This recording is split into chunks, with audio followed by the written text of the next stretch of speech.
Got some Week 7 OFL football here at the beautiful Soldier Field. As the 4-2 New Orleans Saints are set to take on the 2-3 supposedly tanking Chicago Bears, who have not done a great job tanking. They've actually won a decent amount of games. As this game, I was expecting a Saints blowout, but let me tell you, folks, we had quite the finish. Let's go first quarter. Here's Jerick McKinnon. Jerick McKinnon with a nice run, as he didn't have too much of a workload today, but when he got the ball, he was very impressive. And then here's Jake Elliott. Big game for Elliott as he does get that field goal to fall. So Chicago will start this game off on top 3-0. As here's Kyler Murray and the Saints. Murray going to scramble like he's late on a date, and he's going to fly down the field, but maybe he flew a little bit too fast as the plane crashes, and the Bears will pick up the fumble as Jones is the one who gets the rock. So Chicago will get the football back as Kyler Murray went bear down on that play. So Chicago has it now 2nd and 12. It'll be back to Jerick McKinnon, and he's going to spin move. What a play right there. The Saints defender did not know what was coming. As nice run right there for McKinnon. And then that'll bring out Jake Elliott, and, you know, he's going to drill it because he's Jake Elliott.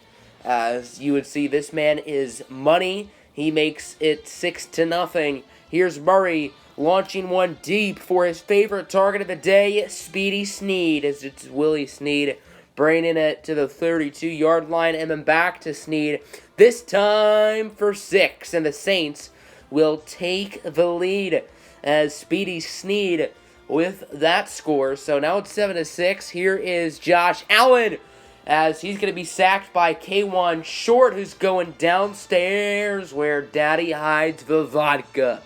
Now 2nd and 20 here for the Bears as Josh Allen would be sacked again. This time he's lassoed down at the ground by Devon Kennard. And that would lead us to another Jake Elliott field goal as the Bears did get a solid 16-yard gain on 3rd down. Elliott this time from 47, he makes it. Bears back up, making it 9-7. So here is the Saint offense at the 30-yard line. Kyler Murray, the former Heisman Trophy winner, up the middle just a little over to Dez Bryant, who gets an additional 15 on the face mask call. As not too good right there for Chicago. And the Saints are getting ref balled here in the OFL like they do in the NFL. As here's Alex Okafor with the sack. And then the Bears going to take it the distance on a blocked punt. 2nd straight game that we've seen a blocked punt. And Chicago will extend their lead. That's Harris with the score. Take another look. As an absolute beauty right there. And then Harris for 6, showing off a wiggle. And the Bears now up by 9 as they try to get the upset. Ensuing Bears possession. Here is Allen going to be sacked again. It's Geno Atkins. This time coming in at the defensive tackle spot with the play. So now 2nd and 1 here for the Saints. Ensuing possession. They're going to call that a fumble. However, it would be recovered. As that's going to be Cooper Kupp for the 1st down. 1st and goal now. Nyheim Hines gets rocked in the backfield by the Bears as Noah Spence will wrap him up like a Christmas present. And then 3rd and goal. Murray fakes the handoff, and Kyler Murray would almost get it to his receiver, but the football is dropped. So that'll bring out the field goal unit to make it a 1-possession game. The kick is good. So the Saints do make it a 16-10 game. So here's Kyler and the Saints offense back at it again. 3rd down. Off-balance screen for Nyheim Hines. And he is getting mean with the screen. 1st down for New Orleans. As now it's 2nd down here in quarter number 4 now. Murray through the middle. Just a little sliding down at the 10. Saints driving down as they try to take the lead. And Kyler would hand it off to Nyheim Hines, who gets the score, and the Saints will take a 1-point lead. So here returns the Saints. Look at that fumble. Hines fumbled it, and the gentleman who forced the fumble went backwards about 17 yards, and Oliver picks it up. So here's Jake Elliott now for his 4th field goal attempt. This one from 52 yards, and it's good. And as you can see, Elliott's kicks are getting progressively harder to make. Now it's here from 64. This would be an OFL record, and he nails it. Jake Elliott will make it a 5-point game, as that ties the NFL record. The NFL had existed for 99 years, and the OFL's existed for 7 weeks. If a record is tied, that just proves to you how the OFL is better. Of course, Jake Elliott was a 3rd-round pick in the OFL fantasy draft. A lot of people laughed at Coach Joe Ditka for making that pick. I don't think they're laughing now, as here's Willie Snead down the sidelines, bringing it to the 44. Kyler Murray and the Saints now down by 5 because Jake Elliott is the GOAT. So now 2nd down. Here's Kyler Murray. He would connect it. Short pass over to Nyheim Hines. That would set up a routine 3rd and 7, right? Wrong. Face mask on Kevin Johnson. Huge penalty call right there. Saints get it now at the 25. That really shifts the momentum away from the Bears. As on 1st down, it's Kyler Murray taking a shot deep.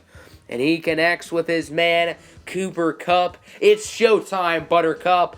And then there's Kyler sliding into the end zone. Saints take the lead as Murray is tackled by his offensive lineman.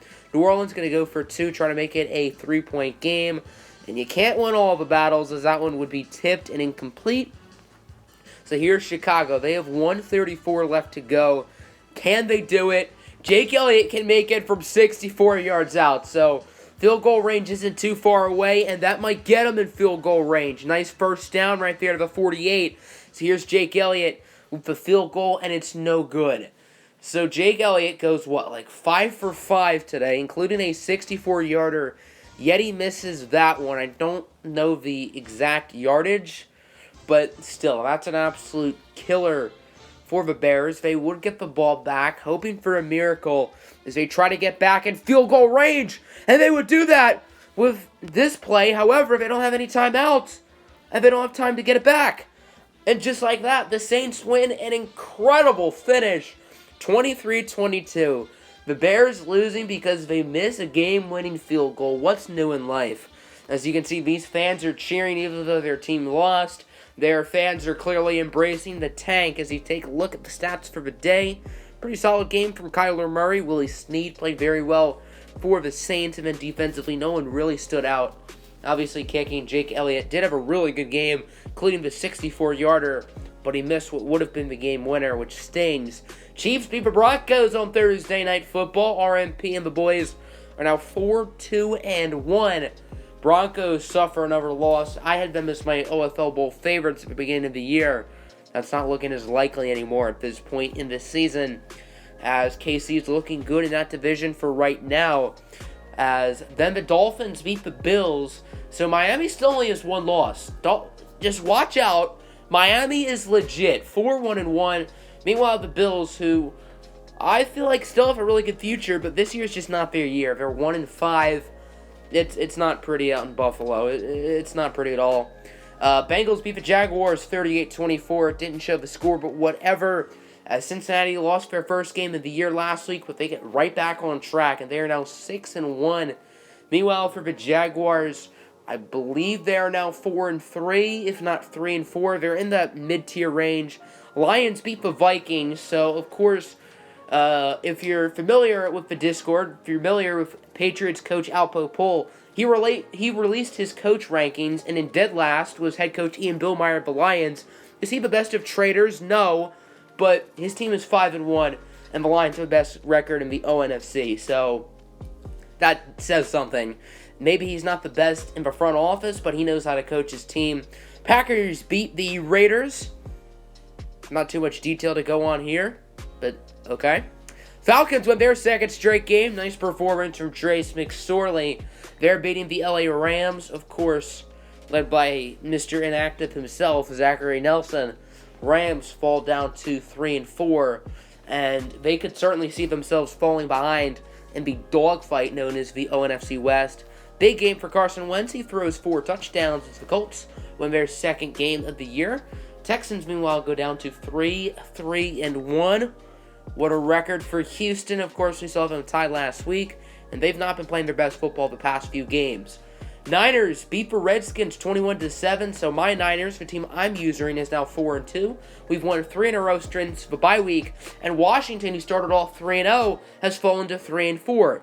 Speaking of collapsing teams who started off 3-0, the Cardinals lose their 4th straight. This one of the Giants, who were on a little losing streak of their own, they get the win here, improving to 4-3.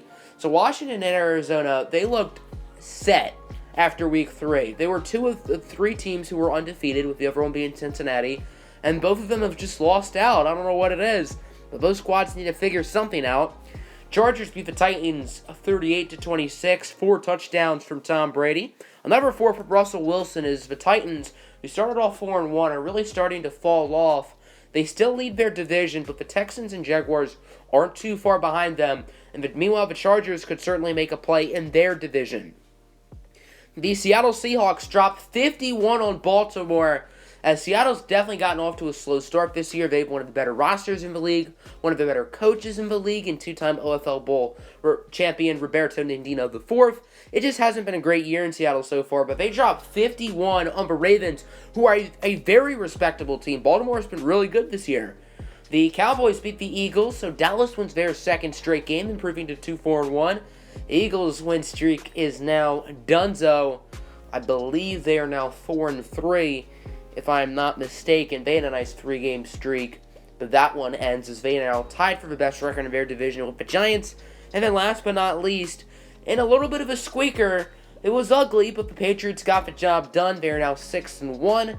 The New York Jets, meanwhile, sit at a humbling 1-5 as the Jets are trying to tank, and they're doing quite a good job at it.